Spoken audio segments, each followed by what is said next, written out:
አንደኛው የምስራቅ አፍሪካ ጳጳሳት ጉባኤ የወጣቶችን ድምጽ በማስቀደም መካሄዱን ቀጥሏል። ሐምሌ 13 ቀን 2018 ዓ.ም በኬንያ ናይሮቢ የተጀመረው 21ኛ የምስራቅ አፍሪካ ጳጳሳት ጉባኤ የወጣቶችን ድምጽ በማስቀደም መካሄዱን ቀጥሏል። የምስራቅ አፍሪካ ጳጳሳት ወጣቶችን በመወከል ከሁሉም አባል ሀገራት የተወከሉ ከ30 በላይ ወጣቶች ባሳለፍነው ዓመት የተሰባሰበውን መረጃ በማጠናቀር ሐምሌ 14 ቀን 2018 ዓ.ም ለ21ኛው የምስራቅ አፍሪካ የጳጳሳት ጉባኤ አቅርበዋል። በጉባኤው ኢትዮጵያን ወክለው የኢትዮጵያ ጳጳሳት ጉባኤ ወጣት አስተባባሪና ሁለት ወጣቶች ተገኝተዋል። ሀያት አብዲ ይባላለሁኝ። የመጣሁት ከአዲስ አበባ ሀገረ ስብከት ወጣቶች ቢሮ የኢትዮጵያ ወጣቶችን በመወከል 21ኛውን የአሜሲያን ፕሌነሪ አቴንድ ለማድረግ ነው። አንደኛው የአሜሲያ ፕሌነሪ በዋነኝነት ፎከስ የሚያደርገው የዩዞችን የዩዝ ኢንቮልቭመንት ወይም ደግሞ የወጣቶችን ተሳትፎ በምን መልኩ ኢንሄንስ እናደርገው በሚል ኢሹ ላይ ነው የተነሳው። በዋነኝነት 4 ቲሞች አሉት። ስለዚህ ሆፕ፣ ጀስቲስ፣ ጉድ ገቨርናንስ ኤንድ ኦልሶ ኮምፓኒየን የምንላቸው ነገሮች ይዞ ነው የተነሳው።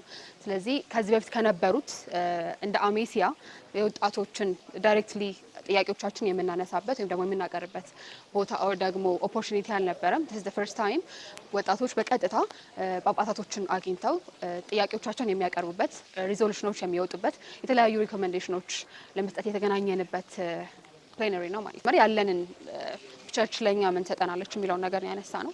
ስለሱ እንትን ካለን በኋላ በዚህ ሰዓት ላይ በአሜሲያ ሪጅን ውስጥ ዩዞች ወጣቶች ምን ላይ ያሉት፣ ምን እያደረጉ ነው ያለው፣ ምን ቻሌንጅ እያደረጉ ነው ያሉት የሚለውን የተለያዩ ቻሌንጆችን አንስተናል። ወጣቶች ምን አይነት ስትሬንግሶች አሏቸው፣ ምን አይነት ድክመት አላቸው፣ ምን አይነት ኦፖርቹኒቲ እያገኙ ነው፣ ከዛ ደግሞ አክቲቭሊ ኢንቮልቭ እንዲያደርጉ የተለያዩ ትሬትኖች አሉ። እነዛ ትሬትኖች ምንድናቸው የሚለውን በደንብ አይደንቲፋይ ለማድረግ ሞክረናል። ከማህበረሰባዊ፣ ከኢኮኖሚካዊ፣ ፖለቲካዊ አንጻርም አይደንቲፋይ ያደረግናቸው ብዙ ችግሮች አሉ። የእያንዳንዱ አፍሪካ ሀገር ወጣቶችን ሪፕሬዘንት ሊያደርግ የሚያደርግም ጥያቄዎችን ኦር ደግሞ ቻሌንጆችን በደንብ አድርገን ነቅፈን አውጥተናል። ከዛም በኋላ ግን ወጣቱ ሪሊ ምንድነው የሚፈልገው የሚለውን ሪኮሜንዴሽኖችም ተነስቷል። ፎር ኤግዛምፕል ከተነሷቸው ቻሌንጆች ውስጥ ለምሳሌ የስራ እድል አለማግኘት፣ ከካህናቶችና በቤተክርስቲያን ውስጥ ከሚገኙ ሊደሮች ጋር ደግሞ ያለው ኮሚኒኬሽን ስሙዝ አለመሆን፣ ፍሬንድሊ አለመሆኑ፣ ሜንተርሺፕ አለመኖሩ እንዲሁም ደግሞ የካቶሊክ አይደንቲቲያችን ክራይሲስ ውስጥ እየገባ እንደሆነ፣ አንዳንድ ደግሞ በተለያዩ ኮንፍሊክት ኤሪያ ላይ ያሉ ሰዎች ማይግራንቶች ደግሞ ስቲል ኢቭን ለቅዳሴም ሆነ ለተለያዩ ነገሮች አክሰስ እያገኙ አይደለም፣ ፓስቶራል ኬር የላቸውም እና ብዙ አይነት ቻሌንጆችን ኦልሬዲ ሬዝ አድርገናል። አይ ሆፕ ሁሉንም ሪፕሬዘንት የሚያደርግ ነገር እንደቀረበ ብለንም እናምናለን። በጉባኤው በምስራቅ አፍሪካ ጳጳሳት አባል ሀገራት ወጣቶች በቀረቡ ተግዳሮቶች ዙሪያ እንዲሁም የመፍትሄ ሀሳቦች ተቀምጠዋል።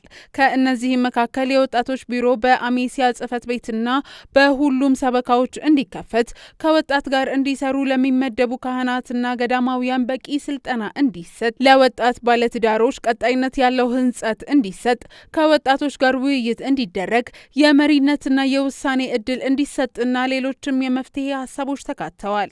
ጉባኤው በመቀጠል ከጳጳሳት ከወላጆችና ከወጣቶች ተወካዮች ጋር የፓናል ውይይት በማድረግ ስለ ወጣቶች ህይወት ከተለያዩ አቅጣጫዎች በመሰማት ተወያይቷል። ጉባኤው በቀጣይነት ከተወያየባቸው ጉዳዮች መካከልም የኢትዮጵያው ሰማዕት ብፁዕ አባ ገብረ ሚካኤል ቅድስና ሂደት አንዱ ነው።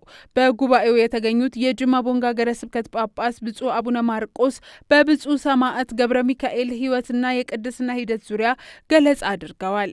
በትላንትናውም በአገሩ አቆጣጠር ጁላይ 21 2026 ላይ የኢትዮጵያ ጳጳሳት እና የኤርትራ በአንድ ላይ በመሆን የስርዓተ ጸሎታትና ቅዳሴም ለጉባኤ አባላት አቅርበን ነበረ። በዛም ደግሞ የይዘነው የመጣ አንድ ትልቅ አላማም ነበረን። ይህም አላማ እንደምታወቀው የኢትዮጵያዊው ሰማዕት ብፁዕ ገብረ ሚካኤልን እሳቸው ቅድስት ቤተ ክርስቲያን ቅድስት መንበር እውቅና ዓለም አቀፋዊ እውቅና እንድትሰጣቸው በሚደረገው እንቅስቃሴ ቤተ ክርስቲያናችን እየሰራች ትገኛለች። በአገር ውስጥም ህዝቦችን ባለፉት ጥቂት ዓመታት በጸሎት እንደቆዩና ኮሚቴን ተቋቁሞ እየተሰራ እንደሆነ በኢትዮጵያ እና በቅድስት መንበር መካከልም ፖስላታ በመባል ጉዳዩን ለቅድስት መንበር የሚያቀርቡ አባቶችም ተሹመው ከማህበረ ልኡካን ይህንን እያደረጉም ይገኛሉና ትላንትናም እዚሁ በተገኘንበት የብፁዕ ገብረ ሚካኤልን አጭር የህይወት ታሪክ አሳውቀናል። ይህም ብፁዕ ገብረ ሚካኤል እንግዲህ ከኢትዮጵያ ምድር የተገኙ ብርቅዬ ካህን መነኩሴና ሰማዕት ናቸው።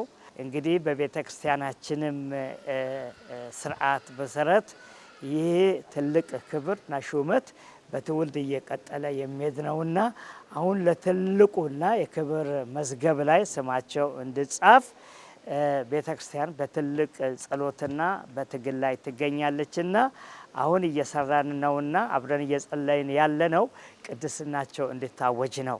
ስለዚህ ቅድስናቸውን የእግዚአብሔር ፈቃድ ከሆነ በዚሁ ባሉት በቅዱስ አባታችን ርዕሰ ሊቃነ ጳጳሳት ሌዮ 14ኛ እንዲፈጸም ተስፋም እያደረግን ስለሆነ አሁን ትልቅ ስዕላቸውን ይዘን እዚህ የመጣ ነው።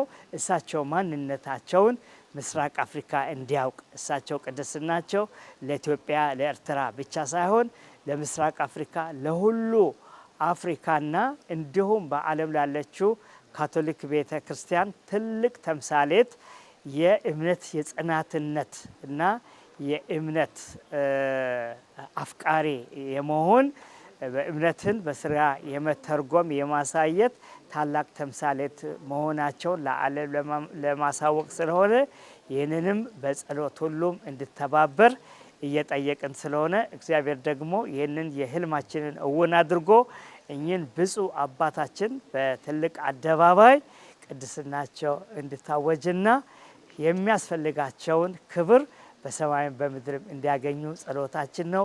የእግዚአብሔር ስም የተመሰገነ ይሁን። እግዚአብሔር ለዛች ለምናፍቃት ቀን በሰላም ያደርሰን። በወጣቶችና በሰማዕቱ ብፁዕ ገብረ ሚካኤል ዙሪያ በዋናነት ሲካሄድ የነበረው 21ኛው የምስራቅ አፍሪካ ጳጳሳት ጉባኤ 3ኛ ቀን በኢትዮጵያና በኤርትራ ብፁዓን ጳጳሳት መሪነት መስዋዕተ ቅዳሴ ተደርጓል። መስዋዕተ ቅዳሴው የአዲስ አበባ ሀገረ ስብከት ተሰያሚ ሊቀ ጳጳስ በብፁዕ አቡነ ተስፋ ስላሴ መሪነት ተካሂዷል። ብፁዕ አቡነ መንግስተ አብ ቃለ እግዚአብሔር አሰምተዋል። በመስዋዕተ ቅዳሴው የኢትዮጵያ ወጣት ተወካዮችና በኬንያ የኤርትራ መዘምራን ማህበር በዝማሬ አገልግለዋል።